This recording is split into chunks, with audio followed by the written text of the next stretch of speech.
President Biden praying love is blind in the Fertile Crescent. All that and more now on Graph's Grievances.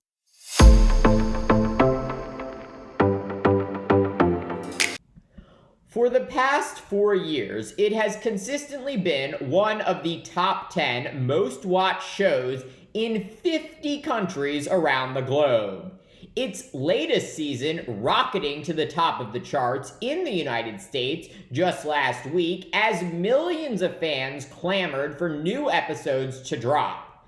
Netflix's reality dating show Love is Blind is based on the simple premise: could two people fall in love without ever seeing each other? Contestants on the show enter what are called pods, where they date other singles without ever being able to see them. The only tool they have to judge those they are dating is their voice and communication skills. This blind dating process goes on for about 2 weeks, where the singles get to explore several potential relationships before they are asked to decide if they want to get engaged. If both members of the couple agree to an engagement, they meet for the very first time and begin exploring their relationship in the real world. This fresh twist on the dating show genre has become a crown jewel of Netflix's seemingly endless offerings, viewers even crashing the streaming service during the live season 4 reunion of the show. So why has the program not only taken off worldwide, but keeps viewers coming back season after season? The novelty factors have certainly worn off, but the show does a masterful job at honing in on what people really want. And that is to be loved for the person they are, and not the superficiality of their looks or the size of their bank account. Love is Blind is the exact opposite of modern dating, where one spends literally hours swiping left or right on profile pictures, signifying if they want to meet that person, and desperately hoping that person will want to meet them based on their picture.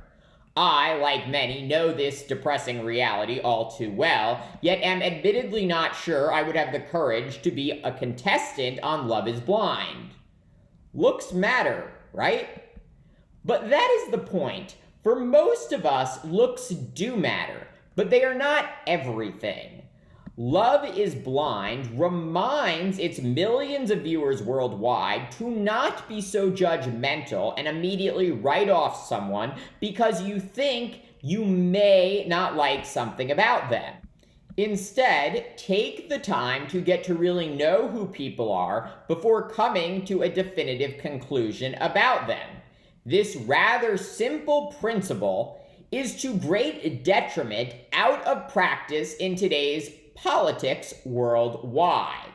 Here in the United States, far too many of our elected representatives see the opposing party as the devil incarnate, refusing to work with the opposition on even the most basic of tasks, such as funding the federal government and securing our borders. And while the animosity here is overwhelming, it is nothing compared to the tragedy we are seeing in the Middle East. 4 months into the horrifically deadly war between Israel and Hamas, signs of a ceasefire, not to mention any lasting peace, look non-existent. Israeli Prime Minister Benjamin Netanyahu reportedly seeing the prolonging of the war as the best way to indefinitely suspend being held accountable for his failing to prevent the October 7th terrorist attack, which killed more than 1,000 people and led to the kidnapping of at least 200.